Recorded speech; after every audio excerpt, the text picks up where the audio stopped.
सद्गुरुनाथ महाराज की जय। महायोगी स्वामी उमानंद सरस्वती की जय। श्री गुरुगीता हा गुरुभक्ती योगाचा मंत्रराज आहे। कलियुगा संसार सागर तरून जाण्यासाठी हा महामंत्र गुरुदेवांनी स्वाध्याय म्हणून दिला आहे। श्री गुरुगीतेतील संस्कृत श्लोकांचा अर्थ महायोगी स्वामी उमानंद सरस्वती यांच्या श्री गुरुगीतार्थेश्वरी या विवेचनाच्या आधारे आपण जाणून घेत आहोत। आजचा श्लोक आहे 96वा। शिवाज्ञा गुरु आज्ञा।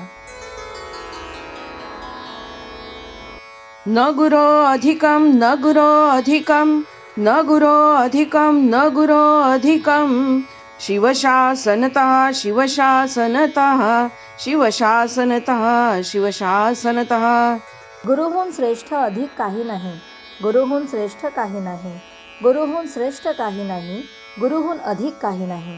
हेच शिवाचे शासन आज्ञा निर्णयपूर्वक सांगणे होय। साधकाच्या मनावर गुरुची अनिवार्यता व महती बिंबविण्यासाठी मागील श्लोकात गुरुचा परिचय करून झाल्यावर हा श्लोक तात्पर्य सांगत आहे। साधकाचे मन निशंक करीत आहे।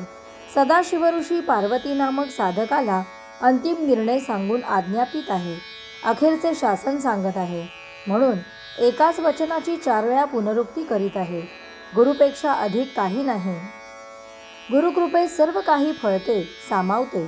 जसा आज्ञेचा जोर निसंदिग्धपणा तसे त्या आज्ञेचे पालन होते। इतके निक्षून सांगितल्यावर साधकाची गुरुवरील श्रद्धा ही निष्ठा होणारच। वाळूचा पाषाण झाल्याखेरीज त्यावर दीपस्तंभ बांधता येत नाही, तद्वत श्रद्धेची निष्ठा झाली की श्रद्धेला तडा जात नाही।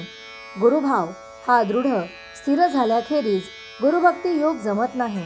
म्हणून हा श्लोक निर्णयाची भाषा वापरीत आहे। पुनरुक्ती आध्यात्मिक ज्ञानात अटळ असते। भिंतीत खिळा मारायचा झाला तर एकदा हातोडी मारून भागत नाही। साधकाच्या मनात तत्वज्ञान बिंबवायचे असेल तर असेच पुनरुक्तीने सांगावे लागते। एक नाही तर 4 वेळा तीच गोष्ट उच्चारली तर तिला आज्ञेचे रूप आपोआपच येते।